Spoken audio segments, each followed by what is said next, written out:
morning, guys. So back in the summer of 1995, I was a junior about to become a senior in high school, and I got jumped. I got jumped at a park in Albuquerque, Snow Park, if you know where that is. It's a Eubank and Indian school.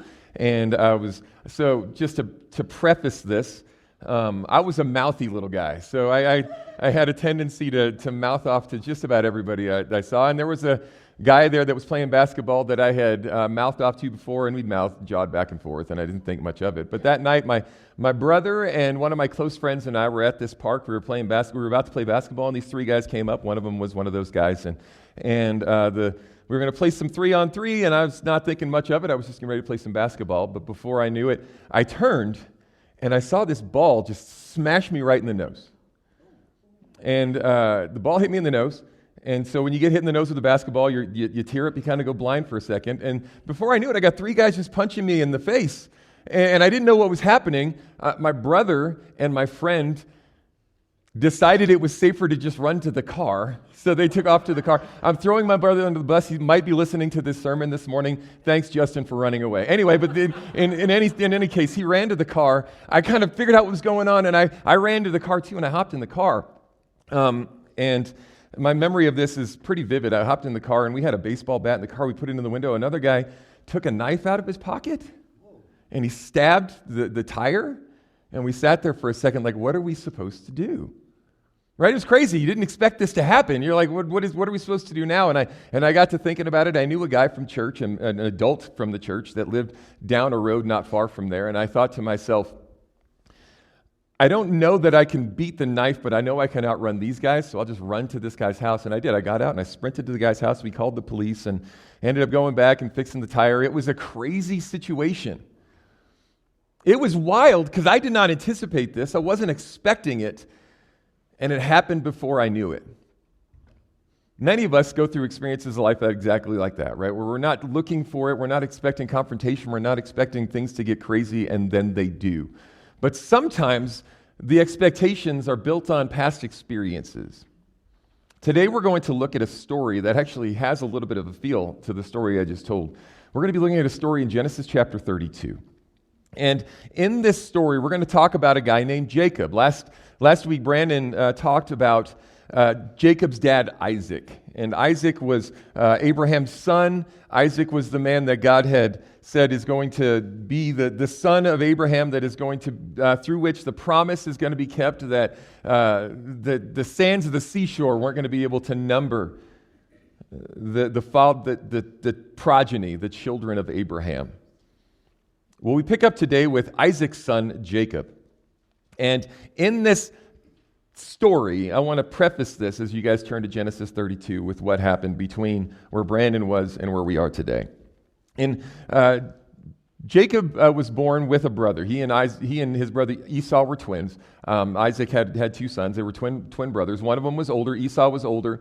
Jacob was younger. This was kind of a dysfunctional family. Esau was a manly man. They say he was like super, by the time he was an adult, he was like hairy and strong, and he was a hunter, and he would go out and he'd kill stuff, and he was doing all these things. And Jacob wasn't.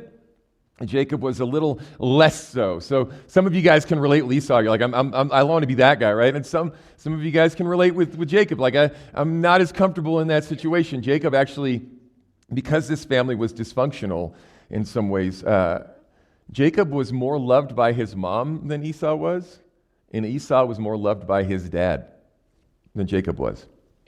Some of us may come from a family like that where one sibling was more loved than another. This was literally what was said. It was said about this, and this was a rough deal.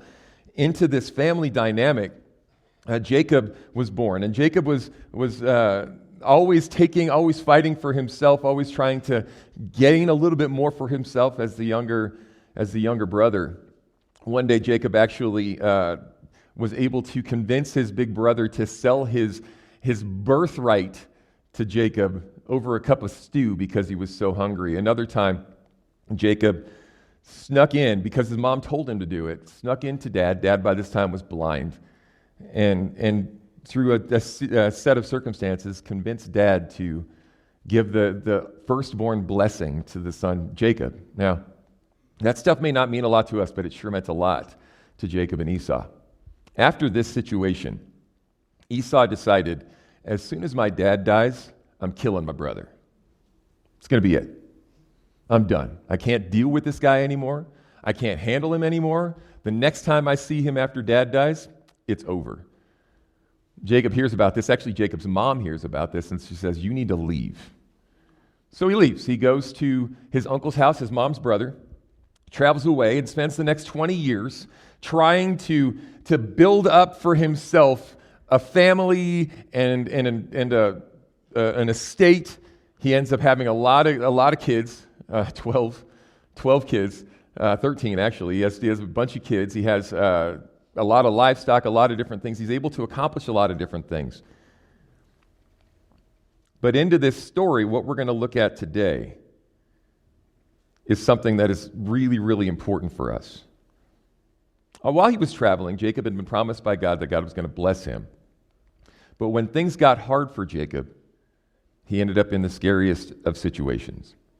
So we're going to pick up right here. We're going to pick up in Genesis chapter 32. Jacob is now traveling back home, back to where he was from, and he sent a message to his brother saying, I'm coming back. He sends this so that maybe his brother will be prepared. And the next word Jacob gets from his servants is, hey, we just went out into the desert. We saw your brother coming, and he's coming with 400 guys, an army of 400 guys. So Jacob now is scared. He realizes that his brother, the last time he talked to him, said he was going to kill him, and now he's coming with 400 guys. This is it. This is the moment we pick up on. Genesis chapter 32, starting in verse 23, or verse 22. During the night, Jacob got up and took his 2 wives, his 2 servants' wives, and his 11 sons, and they crossed the Jabbok River with them. After taking them to the other side, he sent over all his possessions. So Jacob does this. Just a little bit more of a catch-up for you here. Jacob splits all of his livestock into 2 groups, and he starts sending them towards his brother, hoping that maybe his brother will accept them as a bribe so he doesn't kill him. And then after he does that, he sends his entire family over to the other side of a ravine so that he can be by himself, and if his brother shows up, his brother will just meet him and not the kids, because he knows his brother will kill the kids too. That's where we're at. And in this picture, in this moment, Jacob finds himself alone and scared for his life. Now, I have a question for you. If you know the history, let me read this to you real quick here, just so we can catch you up on this.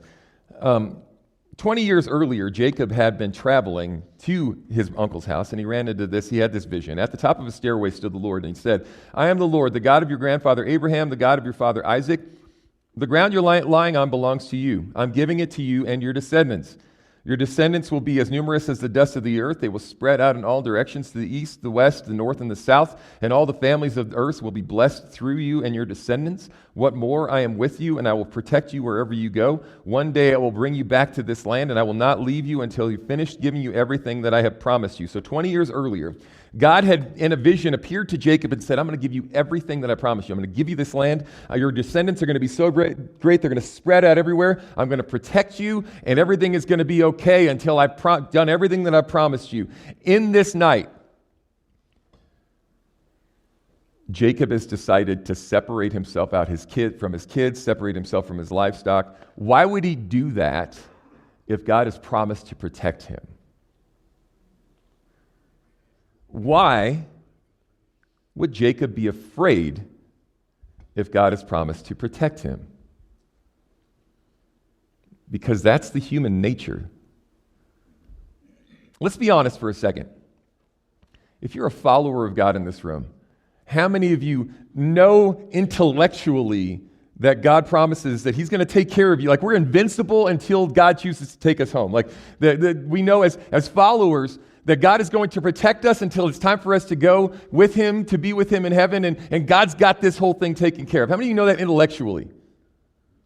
How many of you still find yourself all the time afraid over stuff that you can't control, even though God said He's going to take care of that stuff? The reality is that, right? I look at Jacob and I see myself in this window. Jacob knew what God had promised him. God had given him a vision. I'm going to do this. But when the hard time came, the really hard time came, his first response was fear. This is a really big deal. This is really important for us. Because once we start to be afraid, we can rationalize away the worst possible outcomes for any situation. Right? Jacob hears that his brother is coming with 400 guys, and in his mind, he knows the only reason he would be coming is he's coming to kill me.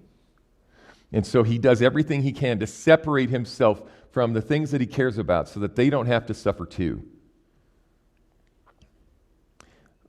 We desire to be faithful. I think many of us in this room desire to be faithful. We want to have faith in God. The primary thing that kills our faith isn't doubt. We often hear that doubt is the opposite of faith. Fear is actually the opposite of faith. When you find yourself afraid, you will rationalize away why it is that God, who has promised to be with you and has walked with you before, is not walking with you right now. When fear builds in, faith is gone. With that, the story gets weird. All right, you guys ready for the weird part of the story? Let's go. This is the wild part. I've always found this part fascinating. It's pretty crazy. So, starting in verse 24, he's separated, he's by himself, he's alone. This left Jacob all alone in the camp, and a man came and wrestled with him until dawn began to break. When the man saw that he couldn't win the match, he touched Jacob's hip, and it wrenched it out of socket. Then the man said, "Let me go, for dawn is breaking." But Jacob said, "I will not let you go unless you bless me." All right. This is crazy to me. I don't understand what's going on here. I don't understand why this happens. This is like the name of all it is Alabama is happening right now. They're sitting here and Jacob is by himself in the dark, alone in this deserted desert land. And while he's sitting there, this guy comes up and they just start wrestling. Weird. Right? A little weird. But I want to talk to you about what God does in this moment. I think this is powerful. Jacob is in the scariest loneliness moment of his entire life. Right? He is left alone. He is out here. He has done everything that he can to try to protect his family. And he finds himself alone on what is bound to be the longest night of his entire life. And while he's out there on this long night, some man comes up and it's like angels.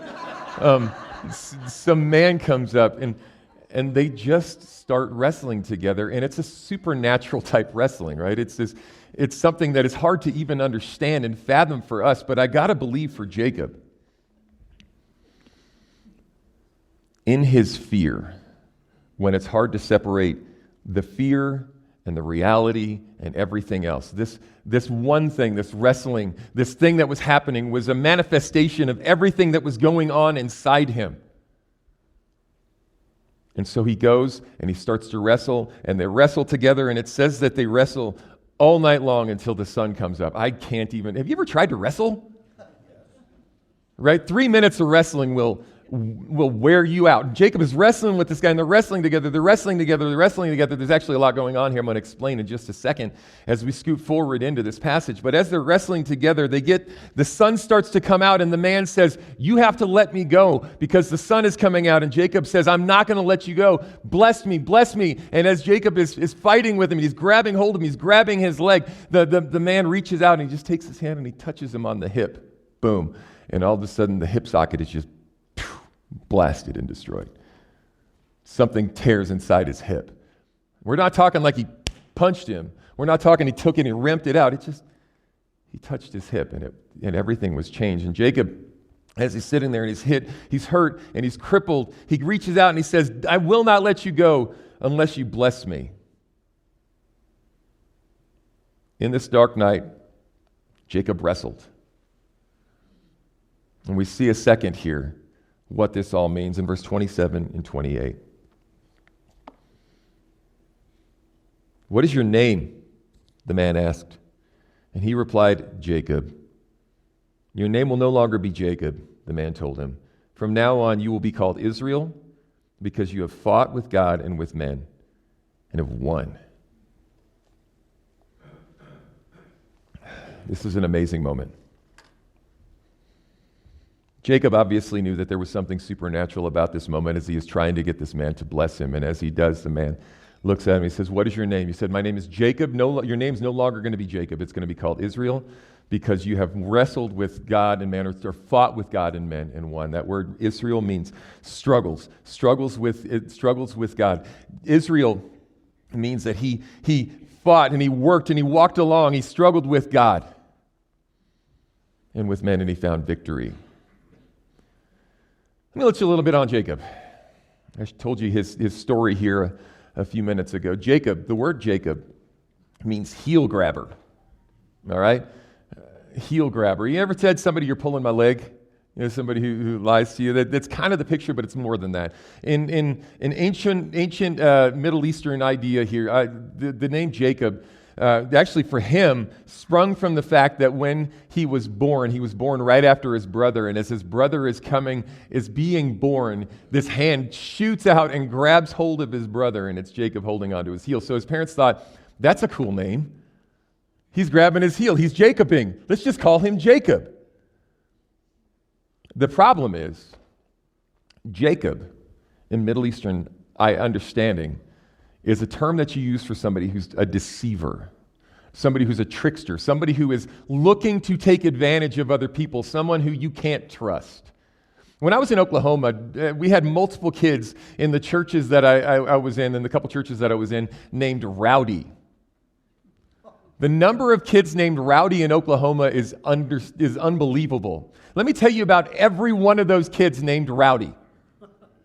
They were not docile, right? They were not soft-spoken. They were not calm. You know what they were? Rowdy. They were all rowdy, right? You give a kid an identity, he's going to live up to that identity. Jacob's identity from the moment he was born was an identity that was built on, you're going to be a deceiver, you're going to be a taker, you're going to have to fight for yourself. And Jacob spent his entire life deceiving his brother. If you read on between the passages we read last week and this week, he spends this life fighting along against his uncle, trying to take what he can from his uncle, trying to scratch and claw and get for himself because he doesn't really trust that anybody else is going to provide. But in this moment, I love this. This man, who we're going to see in a second, is a Christophany. This man looks at Jacob and says, "You're no longer going to be called heel grabber, deceiver, scratcher and clawer. You're going to be called Israel, the man who struggles and wins." Instead of being a deceiver, he is now a victor. God changes his identity. On the darkest night of Jacob's life, he held on to God with all that he had, and God changes his identity. What we see in this passage, what we really believe that this man is, that Jacob is wrestling with, what theologians really believe he is a Christophany, an appearance of Jesus before Jesus' first incarnation 2,000 years ago. We see this a few times in Scripture. One prominent time you can think of is when Shadrach, Meshach, and Abednego, you guys remember that story, are thrown into the fire, and there's a fourth man in there who the guard looks at and says, it looks like one of the sons of the gods in there with them. We believe that this same situation is what's happening right now because of what Jacob says next. See, Jacob holds on and he fights and he claws and he fights, and it says that in this darkest, scariest night of his life, he is holding on to God with all that he has. And this moment is the one that changes his life. And Jacob says to him in verse 29 this, "Please tell me your name." Jacob said. "Why do you want to know my name?" The man replied. Then he blessed Jacob there, and Jacob called the place Peniel, which means face of God. For he said, "I have seen the face of God, seen God face to face, yet my life has been spared." The sun was rising as Jacob left Peniel, and he was limping because of the injury to his hip. There are moments in our lives that are transformative. The moments in our lives where God truly changes the way that we see the world. The funny thing is most of us don't know that that moment is coming. Right? We don't realize that this is about to be that moment until that moment comes. Jacob in this night realizes as the sun comes up that I've just had that moment. He says, I understand now that I have just seen God face to face and I'm still alive. I'm still alive. I have wrestled with God. I have struggled. I have fought along with God. I'm here today. And God has changed me. Now, when Jacob does this, he understands that he's changed, but he's not the same.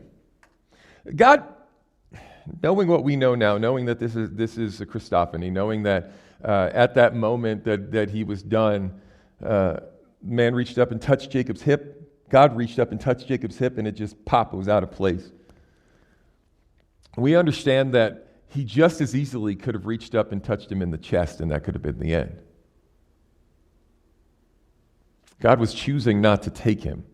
He was choosing not to destroy him. He was just changing him. There's I love this, and it's not biblical. I'm stepping away from the Bible this morning, but I see this in the Bible in the way that we live this out. C.S. Lewis says in the Chronicles of Narnia, when his Christ figure, Aslan the lion, as he's describing this lion, somebody says, so is the lion safe? And the response is, no, he's not safe, but he's good. I want to talk to you something about God. Following God is not safe. It doesn't mean that everything's going to be easier. It doesn't mean that everything is going to be nicer, and from this point forward, you're never going to have another struggle again. Jacob has this encounter with God, and as he's walking the next morning, you can imagine as he is walking along and his brother is about to show up, his brother comes and he walks up and he sees Jacob, and what's Jacob doing? Is Jacob standing there strong and ready to go? No, he is exhausted and he's tired, and as he walks up, he goes, because his hip is shot. That wasn't very nice of God. But I can guarantee you in this moment, Jacob is not dejected because his hip is shot. He is energized in a way that he never has been before because of that. His identity is changed.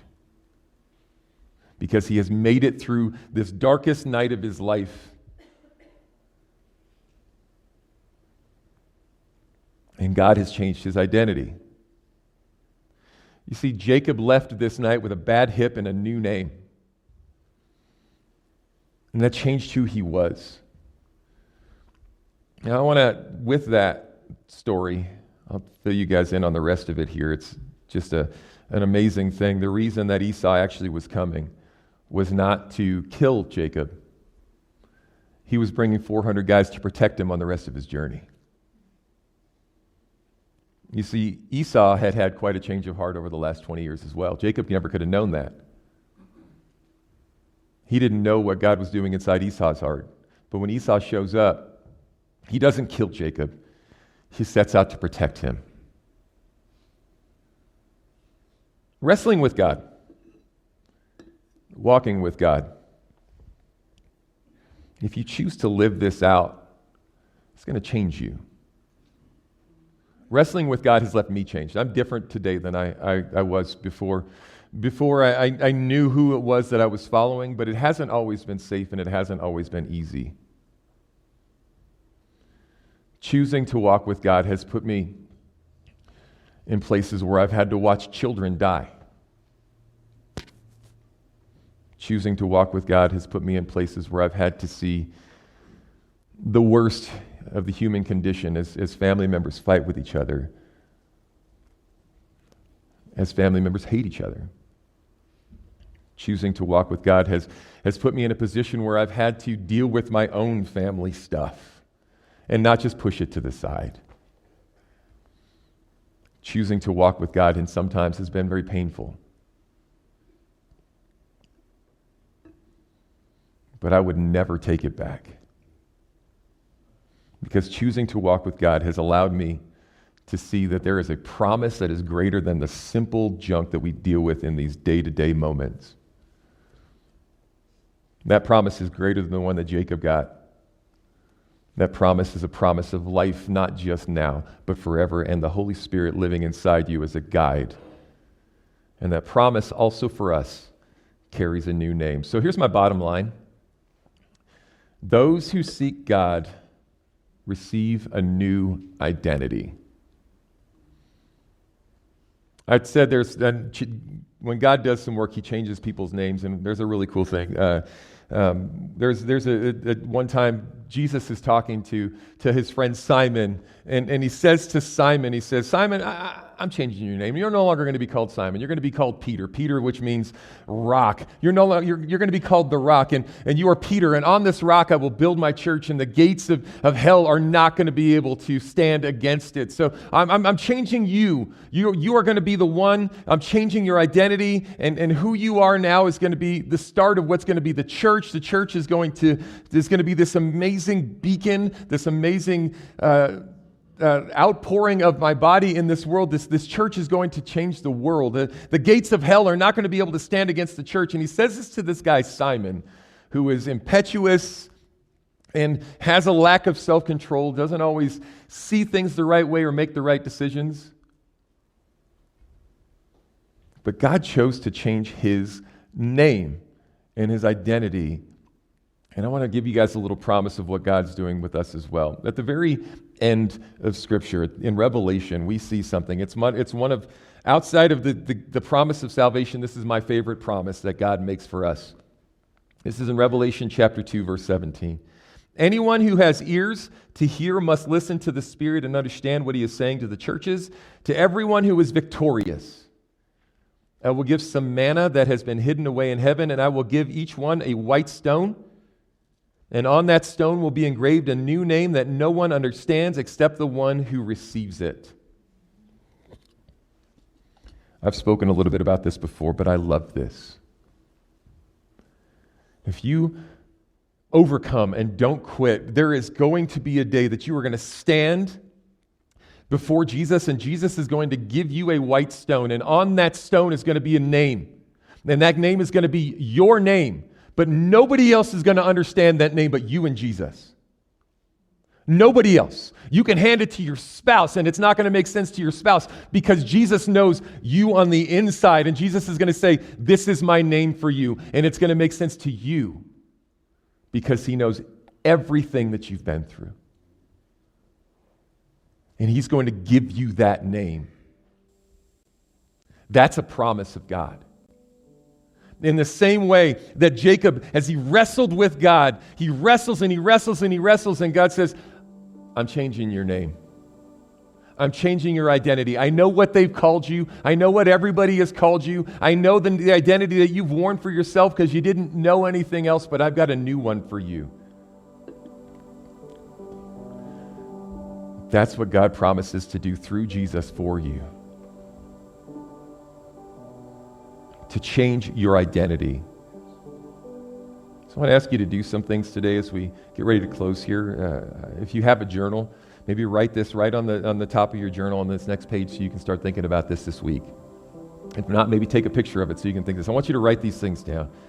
Journal the ways that God has changed your identity as you have followed him.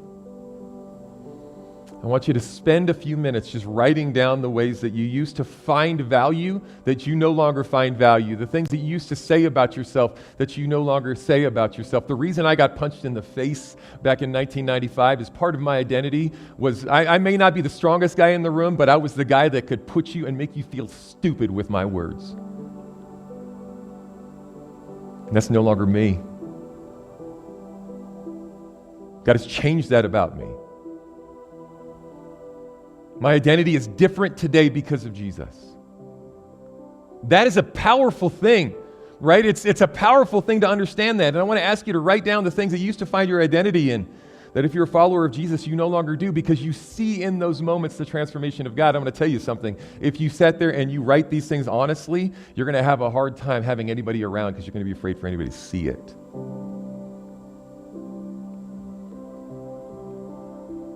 But God knows those things, and he says, I got a white stone for you with a different name. I got a different name for you. That's the power of God and the transformation of God. then I want to ask you to pray. Pray for strength, for strength to be the person that seeks God's blessing. My favorite part of this story outside of the new name is the fact that Jacob just said, I'm seeking God. I'm seeking the blessing. I'm not going to quit until I have it. The people who are the most transformative in scriptures are the ones who just sit there and say, I'm not quitting. I'm seeking the blessing of God, and I'm not going to let anything get in the way. I wish I could say that that's always been a part of my identity. Even in the last week or month, there are times when I just throw my hands up and say, not today. I want to be like Jacob, who seeks the blessing. How do you cling to God?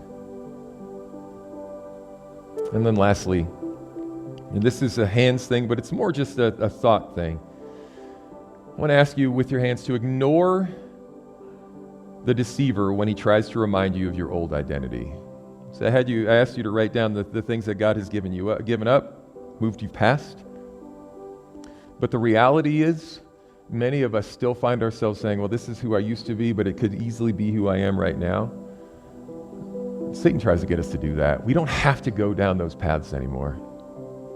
Ignore the deceiver when he tries to remind you of who you used to be.